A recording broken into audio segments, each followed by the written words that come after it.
تو گھر میں خوب رونق تھی۔ رشتے دار، دوست، احباب سب آئے ہوئے تھے۔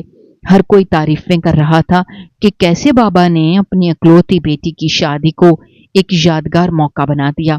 ظفر بھی بہت خوش نظر آ رہا تھا، جیسے وہ اپنی قسمت پر یقین نہیں کر پا رہا ہو کہ وہ اتنی دولت، خوبصورت بیوی اور اتنا آرام ایک ہی دن میں پا گیا۔ نکاح کے وقت بابا کی آواز کانپ رہی تھی۔ جب انہوں نے میرا ہاتھ ظفر کے ہاتھ میں دیا، ان کے ہاتھ مسلسل لرز رہے تھے، آنکھوں سے آنسو رک نہیں رہے تھے۔ انہوں نے میرے سر پر ہاتھ رکھا اور صرف اتنا کہا کہ بیٹی خوش رہنا اور کبھی مجھے بھول نہ جانا۔ شادی کے بعد میں وہیں اسی گھر میں تھی، لیکن ماحول بدل چکا تھا۔ میں کمرے میں اب ایک اور شخص بھی تھا جو شوہر کہلانے کے لائق تو تھا، مگر میرے دل میں اس کے لیے کوئی خاص جذبات نہیں تھے۔ مجھے اس سے کوئی محبت نہیں تھی، نہ ہی کوئی انسیت، لیکن میں نے خود کو سمجھایا کہ ماں باپ کے فیصلوں میں ہی برکت ہوتی ہے۔ اس نے بھی شروعات میں کافی اچھا برتاؤ کیا، ہر وقت میرے قریب رہنے کی کوشش کرتا، میری باتوں میں دلچسپی لیتا، میری پسند ناپسند جاننے کی کوشش کرتا، لیکن یہ سب میرے لیے نیا اور اجنبی تھا۔ میں نے کبھی کسی مرد کو اس قدر قریب سے جانا ہی نہیں تھا سوائے بابا کے، اور ان جیسا نرم دل شخص تو دنیا میں شاید ہی ہو۔ ظفر کی موجودگی مجھے بار بار بابا کی کمی کا احساس دلاتے تھے۔ بابا روزانہ میرے کمرے میں آتے، مجھے دعائیں دیتے، کبھی کچھ لا کر دیتے اور کہتے کہ بیٹی یہ تمہارے لیے ہے۔ ماں اب پہلے سے زیادہ سخت ہو چکی تھی، جیسے اب ان کے دل کو مکمل سکون مل چکا ہو کہ انہوں نے اپنی مرضی کا فیصلہ منوا لیا اور اب سب کچھ ان کے کنٹرول میں ہے۔ وہ بار بار ظفر کو گھر کے معاملات میں شامل کرتے اور بابا کے فیصلوں کو نظر انداز کرتے۔ بابا اس سب پر خاموش رہتے، شاید اس لیے کہ وہ مجھے اپنی نظروں کے سامنے خوش دیکھنا چاہتے تھے، مگر مجھے اندر ہی اندر وہ ساری تبدیلیاں کھٹکنے لگی تھیں۔ شادی کے کچھ ہی ہفتوں بعد میں نے محسوس کیا کہ ظفر کے رویے میں نرمی کم اور خود اعتمادی زیادہ آ گئی ہے۔ وہ اب میری باتوں کو اتنی اہمیت نہیں دیتا تھا۔ جائیداد اور پیسوں کے حوالے سے وہ بار بار مشورے دینے لگا تھا۔ وہ بابا کے ساتھ بیٹھ کر کاروبار کی باتیں کرنے لگا تھا اور اکثر ماں کے کمرے میں دیر تک بیٹھا رہتا تھا۔ مجھے احساس ہونے لگا کہ کچھ ایسا ہو رہا ہے جو میرے لیے اچھا نہیں ہے۔ بابا بھی اب تھوڑے تھکے تھکے نظر آنے لگے تھے، جیسے کوئی بوجھ ان کے دل پر بڑھتا جا رہا ہو اور وہ اسے مجھ سے چھپانے کی کوشش کرتے ہوں۔ میں اندر ہی اندر گھٹنے لگی تھی کہ جس شادی کو میرے لیے راحت کا ذریعہ بننا تھا، وہ میرے لیے ایک عجیب سی الجھن بننے لگی تھی۔ مجھے سمجھ نہیں آ رہا تھا کہ یہ سب کیا ہو رہا ہے اور کیوں ہو رہا ہے۔ میرے سوالوں کا کوئی جواب نہیں تھا اور سب چہروں پر مسکراہٹوں کے پیچھے کچھ نہ کچھ چھپا ہوا تھا جو میں سمجھنے کی کوشش کر رہی تھی، لیکن شاید دیر ہو چکی تھی۔ اسی سب میں الجھی ہوئی تھی کہ ایک دن اچانک میری دنیا بکھر گئی۔ ایک صبح اطلاع ملی کہ بابا جو ہمیشہ سب سے پہلے اٹھ جایا کرتے تھے، آج ان کی آنکھ نہیں کھلی۔ ان کے کمرے کا دروازہ بند تھا اور جب ماں نے دروازہ کھولا تو وہ اپنے بستر پر ایسے لیٹے تھے جیسے ہمیشہ کی طرح نیند میں ہوں، لیکن ان کی سانسیں بند ہو چکی تھیں۔ ڈاکٹر نے بتایا کہ رات کو سوتے ہوئے ان کو دل کا دورہ پڑا اور وہ اسی حالت میں اللہ کو پیارے ہو گئے تھے۔ میرے لیے یہ خبر قیامت سے کم نہیں تھی۔ میں خود کو سنبھال نہیں پا رہی تھی۔ بابا کے بغیر اس گھر کی ہر دیوار اجنبی لگنے لگی تھی۔ میں زور زور سے چیخ کے روتی تھی اور ماں بس خاموش بیٹھی رہتی تھی، نہ آنکھ میں آنسو، نہ زبان پر کوئی حرف، اور میرے دل میں بار بار یہی سوال اٹھتا تھا کہ جب وہ ان کے ساتھ اسی کمرے میں تھیں تو انہیں کچھ کیوں محسوس نہ ہوا؟ کوئی سانس کی آواز، کوئی ہلچل، کوئی کراہت، کچھ تو ہوتا۔ انہوں نے کیوں نہ سنا کہ وہ واقعی وہاں موجود تھیں، یا بابا اکیلے ہی مر گئے تھے؟ ان کی تنہائی مجھے اندر سے توڑ رہی تھی۔ میں چیختی تھی کہ ماں آپ کیوں نہ اٹھیں، آپ نے کچھ کیوں نہ کیا؟ لیکن ماں ہر بار خاموش رہتی، جیسے وہ سن ہی نہیں رہی یا شاید سننا ہی نہیں چاہتی۔ مجھے ان کا رویہ ایک اذیت دیتا تھا اور میں اندر ہی اندر گھلنے لگی تھی۔ بابا کے جنازے پر سارا محلہ اکٹھا ہو گیا، رشتے دار، دوست، احباب سب آئے اور ہر ایک کی زبان پر صرف بابا کی نیکی کا تذکرہ تھا۔ کوئی کہتا کہ وہ بے حد رحم دل تھے، کوئی کہتا کہ ان کے ہاتھ ہمیشہ سب کی مدد کے لیے کھلے رہتے تھے، کوئی ان کی سخاوت کی تعریف کر رہا تھا اور کوئی ان کے اخلاق کی، لیکن میرے کانوں میں صرف ان کی آخری رات کی خاموشی گونج رہی تھی۔ مجھے لگ رہا تھا جیسے میں ان کے لیے کچھ نہ کر سکی۔ مجھے لگا جیسے میں نے ان کا ساتھ چھوڑ دیا، جیسے میں نے ان کے آخری وقت میں ان کے قریب نہ تھی، جیسے انہوں نے مجھے پکارا ہو اور میں سن نہ سکی۔ بابا مٹی کے حوالے ہو گئے اور میرے اندر کی دنیا بھی ویران ہو گئی۔ ان دنوں میں بہت کمزور ہو چکی تھی، نہ کھانے کا ہوش تھا، نہ پینے کا، نہ نیند آتی تھی، نہ کسی سے بات کرنے کو دل چاہتا تھا۔ ماں بھی مجھے تسلی نہ دیتی تھی، ان کا رویہ ویسا ہی سرد تھا جیسا ہمیشہ سے تھا۔ شاید وہ صدمے کو اپنے اندر چھپا کر بیٹھی تھی، یا شاید ان کے دل میں کچھ اور تھا، لیکن ان دنوں ایک شخص تھا جو میرے آس پاس ہر وقت موجود تھا، اور وہ تھا میرا شوہر ظفر۔ وہ میرا بہت زیادہ خیال رکھ رہا تھا۔ اس نے بابا کی تدفین سے لے کر رسم کل تک سب کچھ خود دیکھا، ہر انتظام میں پیش پیش رہا، اور جب سب لوگ واپس چلے گئے اور گھر سنسان ہو گیا تب بھی وہ میرے قریب رہا۔ وہ مجھے تسلی دیتا کہ زندگی کبھی نہیں رکتی، ہر کسی کو جانا ہوتا ہے اور ہمیں ان کے بغیر جینا سیکھنا ہوتا ہے۔ اس کی باتوں میں کچھ ایسا درد تھا جو میرے دل کو تھوڑا بہت سکون دیتا تھا۔ ایک دن میں کمرے کے کونے میں بیٹھی تھی اور کچھ بھی نہیں کھایا تھا، تو وہ آیا اور میرے لیے کھانے کی پلیٹ لے کر آیا۔ میں نے کہا مجھے نہیں کھانا۔ اس نے کہا اگر تم ایسے کرو گی تو تم بیمار ہو جاؤ گی۔ کیا تم چاہتی ہو کہ تمہارے بابا کی بیٹی بیمار ہو جائے؟ انہوں نے تمہیں ایسے تو نہیں چھوڑا تھا۔ مجھے اس کی بات میں ایک خاص محبت اور فکر محسوس ہوئی۔ اس نے میرے ہاتھوں میں چمچ دیا اور کہا اگر تم نہیں کھاؤ گی تو میں بھی کچھ نہیں کھاؤں گا، اور اس طرح میں تھوڑا تھوڑا کھانے لگی۔ ایک رات وہ میرے لیے دودھ کا گلاس لے کر آیا۔ میں نے کہا کہ مجھے نہیں پینا۔ اس نے کہا تم دن میں کچھ کھاتی نہیں ہو، اور اگر دودھ بھی نہیں پیو گی تو تمہیں بہت نقصان ہوگا۔ تمہارے بابا کبھی یہ برداشت نہ کرتے کہ ان کی بیٹی بیمار ہو جائے۔ وہ چاہتے تھے کہ تم ہمیشہ خوش رہو، تمہاری صحت اچھی ہو، اس لیے میں تمہیں زبردستی بھی پلاؤں گا۔ اگر تم نے نہ پیا تو پھر میں خود بھی نہیں پیوں گا۔ اس کی بات میں محبت تھی، فکر تھی، احساس تھا جو مجھے چھو گیا۔ میں نے گلاس پکڑا اور پہلی بار اس کی طرف شکریہ کے انداز میں دیکھا اور آہستہ آہستہ دودھ پینے لگی۔ اس نے کہا میں تمہارے لیے ہر رات یہ دودھ لایا کروں گا تاکہ تم کمزور نہ ہو جاؤ۔ مجھے الائچی بہت پسند تھی، اور جب اگلی رات وہ دودھ لایا تو اس میں الائچی کی خوشبو تھی۔ میں نے حیرت سے پوچھا تمہیں کیسے پتا چلا؟ اس نے کہا تمہاری الماری میں تمہارے پرانے کپڑوں میں الائچی کی خوشبو تھی، اور مجھے اندازہ ہو گیا کہ تمہیں یہ خوشبو پسند ہے۔ اس دن کے بعد روز رات کو وہ میرے لیے دودھ گرم کر کے لاتا، اور ہر بار اس میں تھوڑی سی چینی اور الائچی ڈال کر میرے ذائقے کے مطابق بناتا، اور میرے ہاتھ میں دے کر کہتا اب پیو تاکہ تمہارے بابا کو سکون ملے کہ ان کی بیٹی کا کوئی خیال رکھنے والا ہے۔ میں چپ چاپ دودھ پیتی اور کچھ لمحے سکون کے ملتے جیسے کسی نے میرے زخموں پر مرہم رکھا ہو، اور پھر میں آہستہ آہستہ نیند کی وادیوں میں چلی جاتی تھی۔ مجھے خود بھی احساس ہونے لگا تھا کہ میرے جسم میں کمزوری آ رہی ہے۔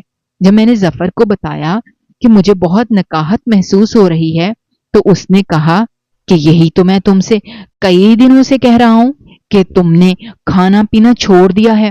اب بابا چلے گئے ہیں، ہم سب نے بھی ایک دن چلے جانا ہے، لیکن جب تک زندہ ہیں اپنے آپ کو سنبھالنا ہوگا۔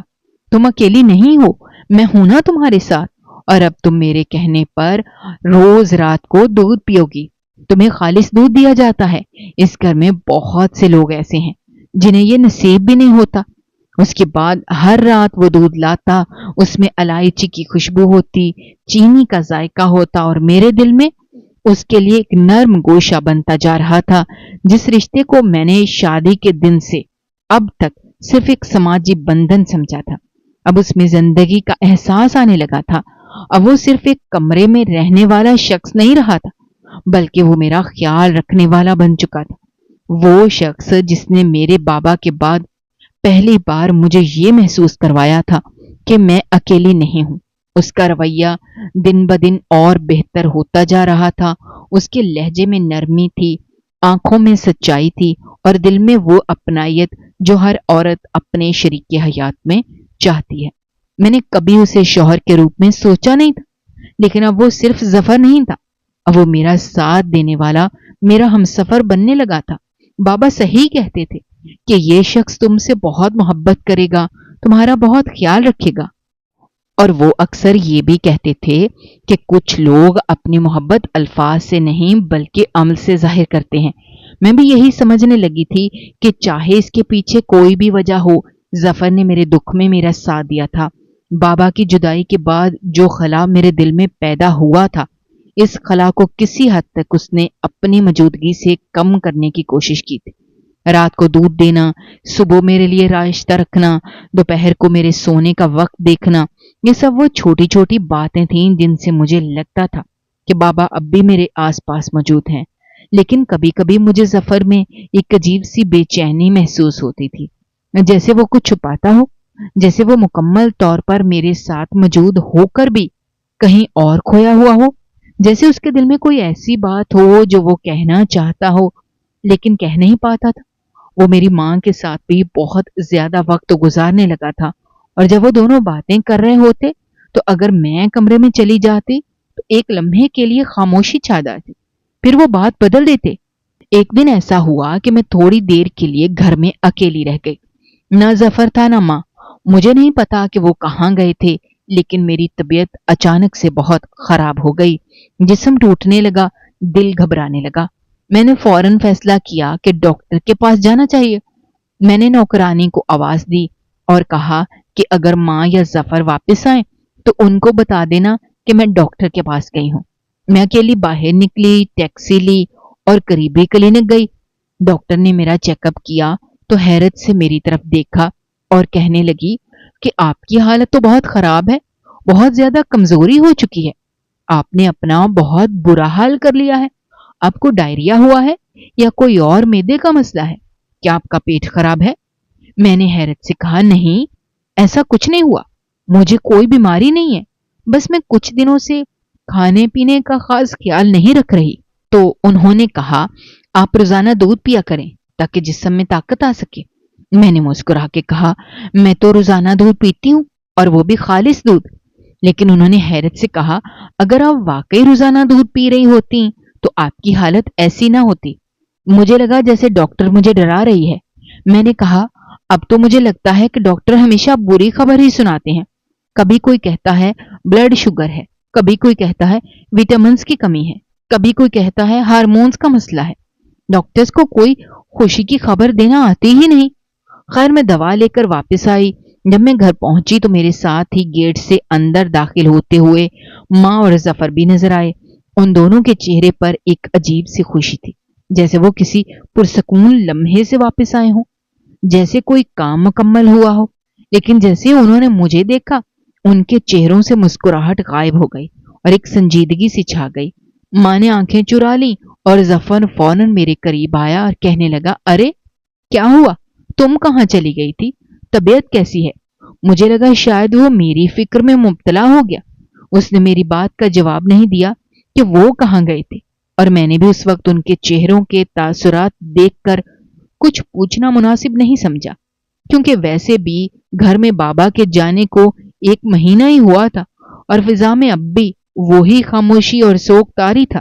میں نے ظفر کو بتایا کہ ڈاکٹر نے کہا ہے میں بہت کمزور ہو گئی ہوں، تو وہ فوراً کچن کی طرف چلا گیا اور میرے لیے دودھ گرم کرنے لگا۔ مجھے یہ بات عجیب لگی کہ میں پچھلے 15 دنوں سے روزانہ رات کو دودھ پی رہی ہوں، اور وہ بھی خالص دودھ الائچی والا، چینی والا۔ پھر بھی اگر میری طبیعت خراب ہو رہی ہے تو اس کا مطلب ہے کیا واقعی میں اتنی بیمار ہو گئی ہوں کہ دودھ بھی مجھے فائدہ نہیں دے رہا، یا پھر کچھ اور مسئلہ ہے؟ لیکن پھر خود کو یہ کہہ کر چپ کرا لیا کہ شاید بابا کی جدائی کا غم اب بھی میرے جسم میں پھیلا ہوا ہے، وہ دکھ جو دن میں خاموشی سے جیتا ہے اور رات کو آنکھوں سے برس جاتا ہے، شاید وہی میری کمزوری کی اصل وجہ ہے۔ میں نے وہ بات نوکرانی کو بتائی جو میرے بچپن کی ساتھی تھی، جو مجھے میری ماں سے زیادہ سمجھتی تھی، جس نے مجھے جھولے میں لٹایا تھا، جو میرے ہر راز سے واقف تھی۔ وہ میرے قریب آئی اور میری حالت دیکھ کر بہت پریشان ہو گئی۔ وہ بولی بی بی جی آپ سے ایک بات کہنی ہے۔ میں نے کہا ہاں ہاں بولو، کیا بات ہے؟ لیکن جیسے ہی وہ کچھ بولنے لگی ماں وہاں آ گئی اور اس کی زبان رک گئی۔ ماں نے ہم دونوں کی طرف شک کی نگاہ سے دیکھا اور پوچھا کیا بات ہے، کیا کہہ رہی تھی؟ تو وہ گھبرا کے بولی کہ نہیں جی کچھ نہیں، میں تو صرف یہ پوچھ رہی تھی کہ رات کو کھانے میں کیا بناؤں۔ ماں نے سرد لہجے میں کہا اس سے کیوں پوچھتی ہو، اسے تو اپنا آپ سنبھالا نہیں جاتا، میرے سے پوچھو میں بتاتی ہوں۔ ماں کا رویہ ہمیشہ سے میرے ساتھ ایسا ہی تھا، جیسے میں اس کی بیٹی نہ ہوں، جیسے میری خوشی اس کے لیے بوجھ ہو، جیسے میرے رونے پر بھی اس کا دل نہیں پگھلتا۔ وہ مجھے ہر بات پر تنقید کا نشانہ بناتی تھی، اور جب سے بابا گئے تھے وہ اور بھی سخت ہو گئی تھی۔ میرے دکھ کو سمجھنا تو دور کی بات، اس نے کبھی میرے چہرے کی زردی بھی محسوس نہ کی۔ وہ میرے سامنے ہمیشہ اس طرح کھڑی رہتی جیسے میں کوئی احسان فراموش ہوں اور اس نے مجھ پر کوئی بہت بڑا بوجھ ڈال دیا ہو۔ نوکرانی کچھ کہنا چاہتی تھی، اس کی آنکھوں میں کچھ چھپا ہوا تھا، لیکن ماں کے آنے سے وہ بات کہیں دب گئی، وہ چپ ہو گئی، اور اس کی چپ نے میرے دل میں بہت سے سوال کھڑے کر دیے۔ میں بار بار سوچنے لگی کہ وہ کیا کہنا چاہتی تھی۔ کیا وہ میرے بارے میں کوئی ایسی بات جانتی تھی جو میں نہیں جانتی تھی؟ کیا اس دودھ میں یا میری طبیعت خرابی میں کچھ ایسا راز ہے جو ابھی مجھ سے پوشیدہ ہے؟ ایک دن اس بوڑھی نوکرانی نے مجھے اکیلا پا کر میرے ہاتھ میں چپکے سے ایک چھوٹی سی پرچی تھما دی۔ اس کے چہرے پر عجیب سی سنجیدگی تھی، آنکھوں میں ایک گہری فکر اور زبان بالکل بند۔